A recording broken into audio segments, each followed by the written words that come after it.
Welcome to Leka Eto Speak YouTube channel. Thanks for watching. Please don't forget to subscribe. Lovers all over the world, welcome to our YouTube channel. Gẹ́gẹ́ bí ẹ ti mọ̀ pé update lọ́lọ́kanjọ̀kan náà ni a máa ń fún yín. Update nípa ọ̀rọ̀ òṣèlú tó ń ṣẹlẹ̀ ní Osun. So SSA to the governor on political matters. Engineer Muniru Raji, so òun ló sọ̀rọ̀ lórí rédíò tán interview nípa bí wọ́n ṣe ṣe election local government Osun. So ẹ gbọ́ ọ̀rọ̀ àti àwọn àṣírí kókó àwọn àṣírí tí Engineer Raji Muniru tí wọ́n tú nípa ẹgbẹ́ APC and then gbogbo àwọn process tán follow nípa bí wọ́n ṣe ṣe ọ̀rọ̀ election local government Ọ̀ṣun gbogbo ẹ̀ náà ni wọ́n fi léde tí wọ́n ṣàlàyé tí wọ́n dẹ́ èèyàn nàná ẹ gbọ́ síbẹ̀ lórí ẹ̀yin ọmọ ẹgbẹ́ APC Ọ̀ṣun tẹ́ bá ń wo fídíò wa yìí and then ẹ̀yin ọmọ ẹgbẹ́ PDP náà tẹ́ bá come across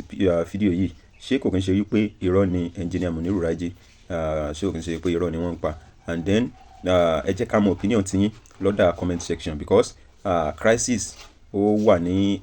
politics Ọ̀ṣun lọ́wọ́lọ́wọ́ bá a ṣe ń sọ̀rọ̀ yìí because ọ̀tọ̀ ni àwọn alága tí a dìbò yàn ní ọjọ́ Saturday tó lọ ọ̀tọ̀ ni àwọn alága tí wọ́n resume sí ọ́fíìsì ní ọjọ́ Monday àwọn kan claim wípé kóòtù ti dá wọn padà àwọn kan claim wípé wọ́n dìbò yan àwọn ni so gbogbo ẹ̀ náà ni ẹ ti máa gbọ́ lẹ́kùnrẹ́rẹ́ ó wà nínú àwọn fídíòsì bíi méjì mẹ́ta àwọn tẹ́ jẹ́ candidate nínú ẹgbẹ́ mi pé ní wọ́ọ̀dù yín gangan ni làwọn ti ń dìbò pé ńgbà táwọn sì débẹ̀ báyìí pé láago 8 wọ́n ní wọ́n ti dìbò tán ojú wo lẹ fi wò ìjẹ́ sí olóòótọ́ ni. ọ̀rọ̀ bẹ́ẹ̀ bèrè ẹni tó kàn candidate Labour Party alájọsí tàtijọ́ ń bá bọ̀ ti pẹ́ mo á fẹ́ kẹ́ ẹ mọ̀ dandan ni kọ́ wá kankan tí ó wì time tèmi ń dìbò lọ́wọ́ ní polling unit mi ní wọ́n wá bẹ́ẹ̀ ẹ mọ̀ ìdúnkokò tó wáyé pẹ̀lú gbogbo ohun tí wọ́n ṣe wọ́n ń dìbò lọ wọ́n ní àwọn kan wọ́n bá gbọ́ pé àwọn kan kó wàhálà bọ̀ sẹ́yìn pé olùdarí kọ́kọ́ sá sẹ́yìn fún. bẹ́ẹ̀ni pé ẹjẹ tí àwọn tí ń bọ̀ náà. àsìkò yẹn làwọn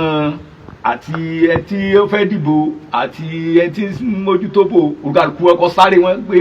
báílọ̀tì wọ́n gbé àpótí ìdìbò wọ́n kọ́ sá sẹ́gbẹ̀ẹ́ kan àsìkò yẹn lè mí pèpè mo. fún gbogbo ẹgbẹ́ òṣèlú APC lórílẹ̀‐èdè Nàìjíríà tó fi àfiwé ọ̀rọ̀ Ọ̀ṣun tí Bàníkì náà sì kẹ́ lẹ́yìn wípé ọ̀tọ̀ pílọ́tì yẹn tí ó fi yí àwọn aráalé wípé ọ̀tọ̀ nẹ́nẹ́ àdìbò yàn nípínlẹ̀ Ọ̀ṣun ọ̀tọ̀ ní dẹ́rẹ́bà tí ń wà wá ojú ò lè fi wòyún náà ọ̀rọ̀ náà jẹ́ jáde ń jẹta. ẹ ṣe èèyàn mi tímọ́tímọ́ tá a jọjọ mú dáadáa ó ní dókítà Ademola Basiru. ó dẹ̀ jẹ́ ni tí ó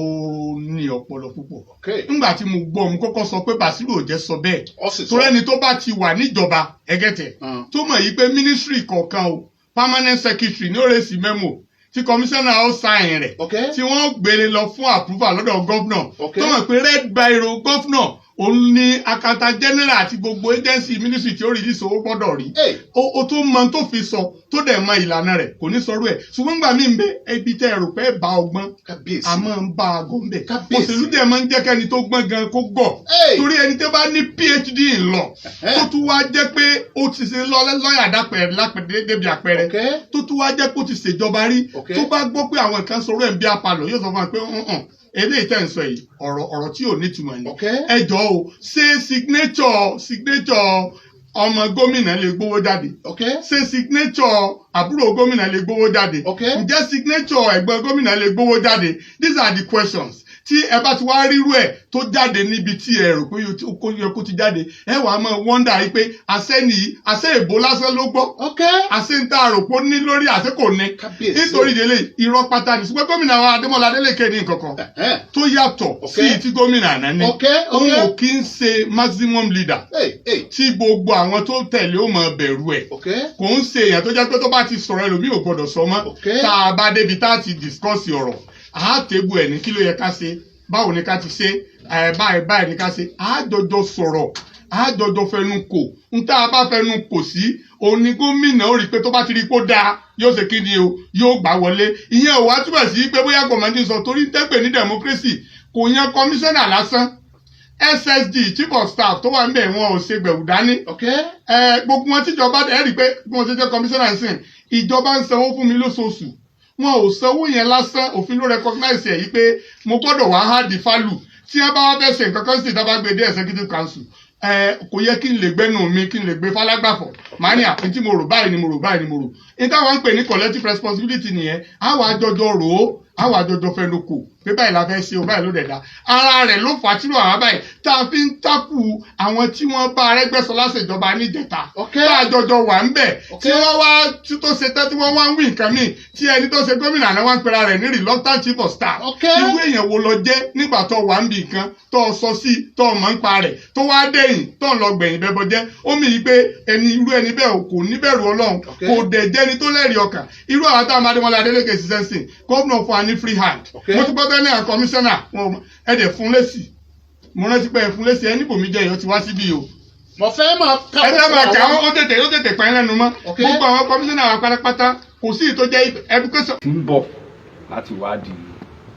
ìbò èèyàn fi wọn lọ́kàn balẹ̀ láti jáde padà sùkúta adé mo dé báwo náà ní orí ìdúró bẹ́ẹ̀ ó wà ní béèrè pé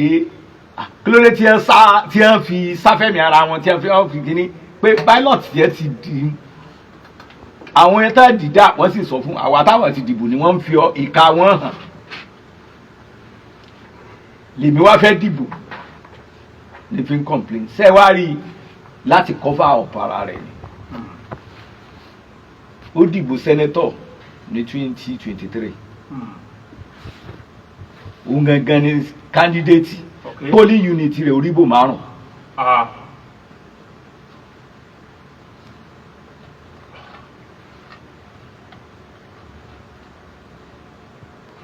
tàbá di tọ́ba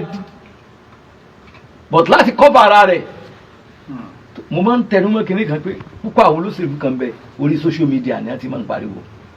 ẹ̀dá jọ padà sí ilé ní grassroots ó dìbò ẹ bá ń bi léèrè lẹ́yìn ìgbà tí Alhaji Tajudeen Ọládìpọ̀ tó di alága ní 1991 tọ́yàn ní secretary to the local government ẹ béèrè lọ́wọ́ rẹ̀ ìbò wo ló ti dì tó wọlé ṣebí ní UNCP oní ẹgbẹ́ kalẹ̀ ní House of Assembly Tádélà kò fi mọ́lẹ̀ kó sọ àpótí ìbò tó ti gbé kó mú rìsọ́ọ̀tì tó gbà ní polling unit ẹ̀ wá èèyàn dìbò sẹ́nétọ̀ polling unit rẹ̀ ìtàlé bàbá rẹ̀ gangan lọ́wọ́ ọgbàbò 5. ó sì pariwo kiri lórí ọ̀rọ̀ àwọn kan tiẹ̀ ní wọn ló ti withdraw ní ìjọ Jímọ̀ èmi gan tí mo kọ́ bí inú olóhùn withdraw kankan òun wà rí ìsà ìdí èyí èmi ò ọkàn wà wá wí kí àwọn èèyàn lè rò pé bóyá kìíní ó ti rí pé tí mo wí ti dáhùn ọ̀rọ̀ rẹ̀ pé ó gbàpò ti sẹ́nẹ́tọ̀ ló kọ Labour Party tó fi gbé ti alága ẹ̀ ó wá gba ìbò 5 ní polling unit tí ẹ̀ gangan tó ti dìbò àkọọ́lẹ̀ wa ń bẹ̀ kàn lọ wò tírú eléyìí bá wá ń sọ̀rọ̀ kan ẹ mọ̀ pé ó ń try láti fi cover ní sẹ́wọ̀n pé pàápàá jùlọ àwọn tí wọ́n wá sórí rédíò wá sí àwọn prógráàmù kan tàbí kejì àwọn èèyàn máa ń rò pé bákan ní ọ̀sẹ̀ tó ń lé tàbí àwọn tí wọ́n máa ń lọ sórí afẹ́fẹ́ ayélujára tí wọ́n bá máa jánu wọn ẹjọ́ díjọ́ Bùkárí ẹ̀ ń lé náà ọ̀rọ̀ tẹ̀yún kò yí kò sọ̀rọ̀ ń bẹ lọ títí bó ṣe rí mo wí. ẹ wá jẹ́ àwọn kankan. kí ni kan. tó ti ṣẹlẹ̀ nípínlẹ̀ Ọ̀ṣun báyìí. àyíkéde wàá fi kún. aago 9 kọjá ìṣẹ́jú kan lèmi àti ọ̀gá wa Teslim Gbàláyé la bọ́ọ̀lẹ̀ tá a fẹ́ dìbò lẹ́yìn tó ní ìbò ti parí ní aago 8. aago 9 kọjá ìṣẹ́jú kan làwa méjèèjì dé àdúgbò wa tá a bọ́ọ̀lẹ̀ torí pé ọ̀gá wọ́n gba ibi tẹ́lẹ̀ ìdìbò kọjá lọ síbi tóun ti dìbò wájú ni a sì tẹ̀léra wa débẹ̀ ni ṣé láago mẹ́sàn-án táwa ṣẹ̀ dé o lẹ́yìn ìgbà táwa sì dé tá a dìbò tán tẹ bá ra afẹ́fẹ́ kan táwọn lórí afẹ́fẹ́ táwọn kan kọrin tí wọ́n ń hó kí bá a ṣe bìyàn tó bí wọ́n ṣe rí pa abọ́nú ọkọ̀ láago mẹ́wàá kọjá báyìí wọ́n fọ́dà títì ní kẹ́lẹ́ mọ̀ ṣe bíbò ni lóṣogbo yìí ọ̀sọ̀rọ̀ mbẹ́ ẹja mọ̀ sọ mí lọ. ẹ wá já wo ìbò gómìnà ẹgbẹ́ yín mú gómìnà Ademola Adeleke awáyé wá sí rere àkọ́kọ́ wọ́n gbà lóróyè ìbò ilé ìgbìmọ̀ asòfin ẹyọ kan péré ló dín ìbò tó ṣe parí ọgbọ̀n àti area office gbogbo ẹ̀ lẹ́kọ́ ìtọ́sájú ti fi hàn bó ṣe yẹ orí. ẹ wá já wo ọdún 2026 tí ń bọ̀ lọ́nà bí gbogbo ẹ ṣe ń rí bó ṣe ń rí lọ́wọ́ báyìí nípínlẹ̀ Ọ̀ṣun ìbò 2026 sí ẹ̀rù máa ba ẹgbẹ́ PDP báyìí ṣé bó ṣe rí iná lásìkò tá a wà yìí ṣé bẹ́ẹ̀ náà ni ó ṣe rí bá a bá bí ní léèrè sá ọ̀nà rẹ̀ gbogbo nílò rájí rájímáyọ̀. sẹ́rí níwòye àwa tá a tẹ̀ láwọn àgbààgbà dáadáa torí òṣèlú táwọn yìí lẹ́sìn lóde tí wọn kọ́ ọmọ tó ká kú kàn jáwọ̀ àwa kan kọ́sẹ́. ìyẹn máa kọ́ sí òṣèlú. ìjọba ti ń tẹ̀ láwọn àgbààgbà fọdún tí ó bí mẹ́jọ mẹ́wàá ọmọ pọ́n nǹkan sẹ́nu tó ń rí bí wọ́n ṣe ń ṣe níwòye wa tíjàyà bá wà tẹ́lẹ̀ nítòsílẹ̀ sátọ̀dẹ̀ oṣù ẹ̀jẹ̀ kíjàyà ò sí mọ́.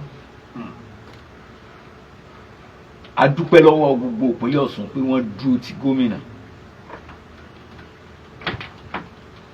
àwọn tẹ́ ń sọ yìí àwọn sọ́mọ̀ fáwọn ò lè jáde dìbò tó bá jọ́rọ̀ bò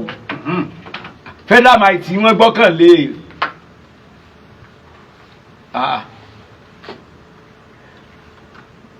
federal might wọ́n gbọ́kànlé ìpínlẹ̀ Ọ̀ṣun sì máa ń kọ federal might tó bá jẹ́ pé ẹni tí wọ́n fẹ́ dìbò fún ṣe dáadáa fún ọtí nífẹ̀ẹ́ sí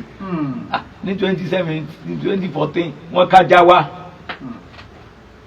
tí wọ́n bá halẹ̀ lọ́wọ́ àwọn ará Ọ̀ṣun sì tó bọ́ táwọn tó kó gbalẹ̀ ìgbà náà gbà lẹ́sẹ̀ dì àánú mi wá dùn a sì dúpẹ́ lọ́dọ̀ Ọlọ́run pé lónìí ìmọ́lẹ̀ ní gbogbo ayé ń pariwo wọ́n kúrò pé kó wòran kọkàn ra dá ọ̀rọ̀ ntọ́sẹ̀lẹ̀ ìjọ Jímọ̀ síjọ sátidé lẹ̀ èpè burúkú ni làwọn èèyàn ń sẹ́ ìdí èyí nítorí sọ̀hún ọkàn wa balẹ̀ nítorí pé a rí pé àwọn ìpínlẹ̀ Ọ̀ṣun dúró ti gómìnà pé dáadáa tí ń ṣe kó máa ṣe lọ. ọ̀rọ̀ tẹ́ fi bèrè ọ̀rọ̀ tẹ́ parí mo tún fẹ́ wá sórí ẹ̀ ẹni pé iṣẹ́ òṣèlú pé èèyàn máa kọ́ ni wọ́n máa kọ́ ni. wọ́n wá ní nínú òṣèlú mo fẹ́ kẹ́ ẹ̀ tàmọ́lẹ̀ sí ni bóyá ọ̀rọ̀ ni tàbí bóyá rọ́ ni tàbí òótọ́ wọ́n ní 2+2 ká fi èjì kúnra wọn nínú òṣèlú kì í ṣe 4 wọ́n ní 22 ni ṣé lóòótọ́ ni. ẹ ó lè mọ̀jẹ̀ jẹ́ bí tí ó lè jẹ́ 3 gan ó sì lè jẹ́ 1 gbà mí. ẹ wá já tó nù kankan ọ̀nàdébù nílùú Adébáyọ̀ Rájí mo fẹ́ kẹ́ ẹ fojú inú wò ó lọ́wọ́ tá a wà yìí gómìnà Ademola Adeleke wọ́n ti dá bẹ̀bẹ̀ yàtọ̀ sí bẹ́ẹ̀ bẹ́ẹ̀ wọ́n fẹ́ ká fojú inú wò láàrin ìsìn tí wọ́n tiẹ̀ fi parí sáà àkọ́kọ́ tí sáà kejì ó fi wáyé láàrin ìsìn láàrin ìgbà tí mo tá a wà yìí sí ọdún méjì àkọ́kọ́ gómìnà wọ́n fúnra rẹ̀ kàn wá ṣe ní ×3 pé ọdún méjì yìí ó fi hàn pé ìlọ́po kan tó wà lẹ́nu ìsìn mẹ́ta rẹ̀ míì ní bọ̀ tó bá yẹ pé tábàwò ìṣúná ìjọba fún ọdún 2025 tó bá ṣe àrà ìtìbẹ lóṣogbo nìkan ni ká fi wò ó èmi mọ̀ pé òkè fíà overhead bridge yóò parí láìpẹ́ mo sì mọ̀ pé níjọ́ gómìnà bá parí rẹ̀ wọ́n tó bẹ̀rẹ̀ àrà míì lọ́nà rú rẹ̀ míì láàrin ọ̀sẹ̀ méjì tí wọ́n bá parí bẹ̀ lóṣùgbò yìí wọ́n á máa wo bí ìlú wọn ó ṣe rí. àrà míì tí wọ́n sì bẹ̀rẹ̀ wọ́n parí òun náà láàrin oṣù 18 bẹ́ẹ̀ bẹ́ẹ̀ lọ. mo mọ̀ pé lọ́dún ni wọ́n bẹ̀rẹ̀ dualization láti odò òrì níwò dé palace kọjá palace olúwo síwájú. tó bá ti wá ń wò ẹ mọ̀ wo àwọn kìí ṣe bẹ́ẹ̀ nìkan mọ̀ kàn mú bí ẹ̀yin nìkan ni o èyí tí ìfẹ́ ṣòfófó síta dìgbà tí àkókò wọn tó ní àwọn ìlú ńláńlá wa sọ pé overhead bridge ti ìfẹ́ náà ti wọ 60% completion dualization lẹ́sà sí ń lọ kò sì ní mọ níbẹ̀ ó tún kó àwọn ibìkan tí ìfẹ́ máa sọ láfẹ́fẹ́ láti bẹ̀rẹ̀ dualization lọ́dún ni láwọn káàkiri èyí ò jẹ́ kémi gbà pé aráàlú ojú wa ti là ẹni tí máa ń ṣe dáadáa sí èyí tó tiẹ̀ ṣẹlẹ̀ kọjá lọ́sẹ̀ tọ́lọ́ yìí ó jẹ́ kí n gbà pé aráàlú máa ń tọ́ da sí ti ọ̀dà wọ́n dẹ́nì kọ̀ọ̀kan wa mọ̀. ẹ wájú àtúwò àwọn kan sọ wọ́n ní pé ìdàgbàsókè tó ti ṣẹlẹ̀ nílùú Ẹdẹ látìgbà pàápàá jùlọ látìgbà tí gómìnà Ademola Adeleke ti dóróyè wọ́n ní ó yàtọ̀ sí ti gbogbo òlu ṣé bẹ́ẹ̀ ni àbí bẹ́ẹ̀ kọ́ lójú yín. mo sáwọn pé kò tó dájì tó ṣubú.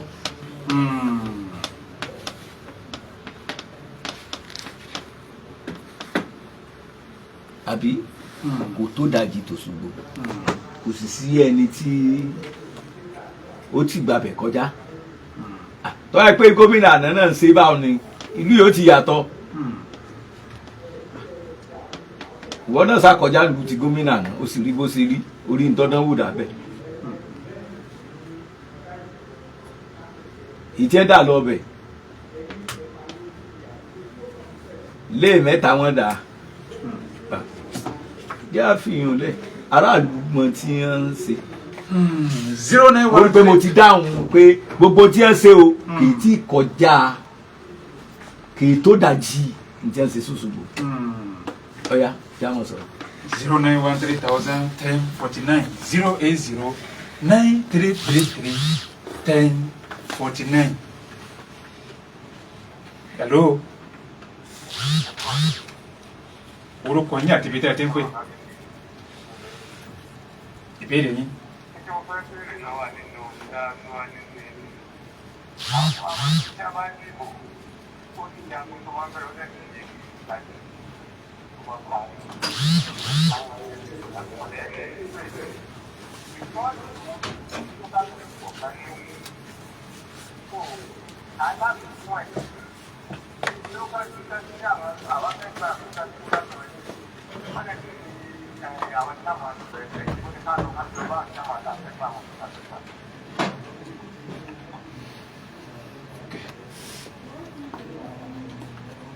ṣe dalo all right ó ṣe arákùnrin ó rí ìbéèrè tàkọ́kọ́ wípé ó ní aago tí wọ́n máa ń bẹ̀rẹ̀ bò ó sì ní aago tí wọ́n máa ń parí rẹ̀.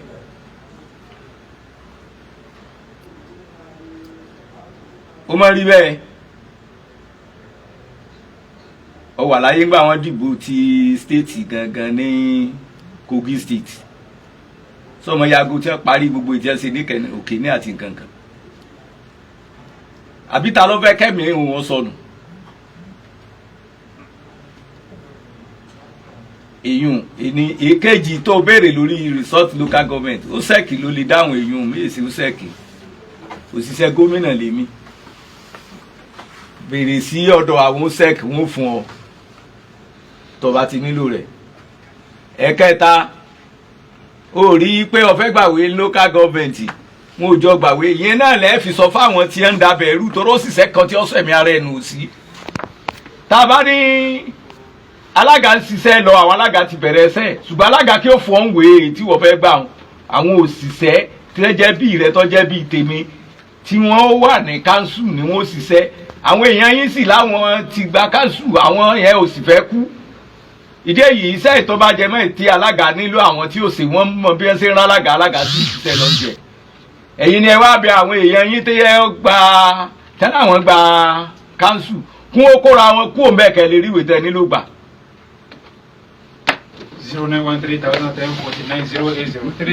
091301049 hello orúkọ yín àdìbí tẹ́ ti ń pè ìbéèrè yín.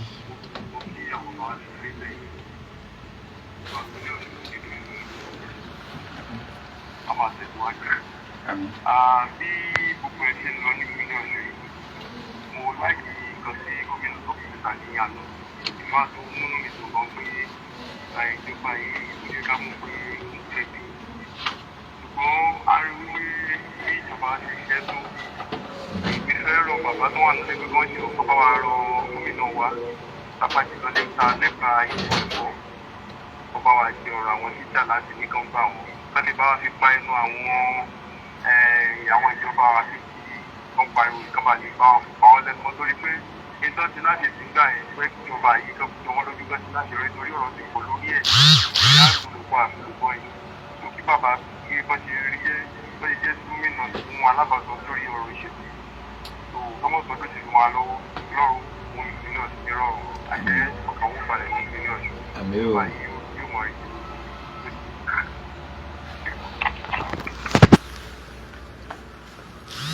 ẹ ṣe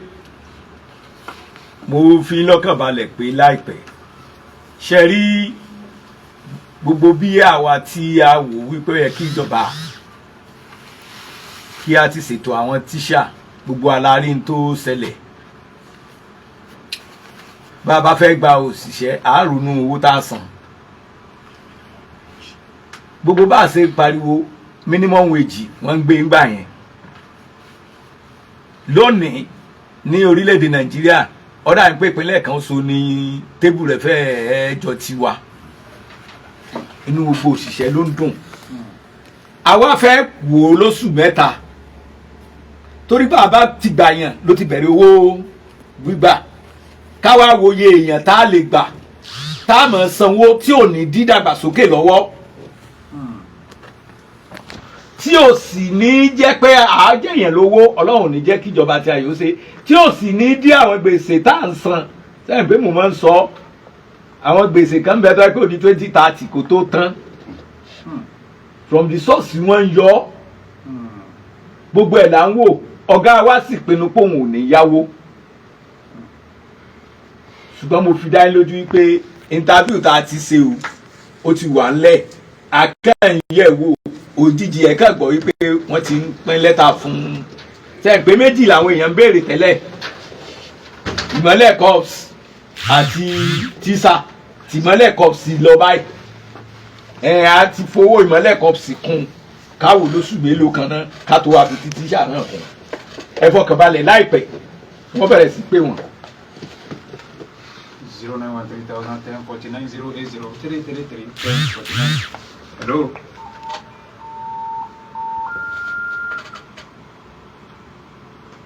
Hello. Mo kí bàbá wa o. Bàbá wa ń gbọ́ orúkọ yín àti ibi tí a ti ń pè. Orúkọ tí mi ní kọ́múnì jáde tèmi láti inú Òṣogbo ní ìpínlẹ̀ àti wọ́n bọ̀ gbogbo ẹ̀. Ìjọba jẹ́ àṣẹ pápápá. Mo kí gómìnà, mo kí bàbá wa iṣẹ́ wọn ta lẹ́nu. Wọ́n jì láti yọrí ayọ̀. Ìbéèrè tèmi ni wípé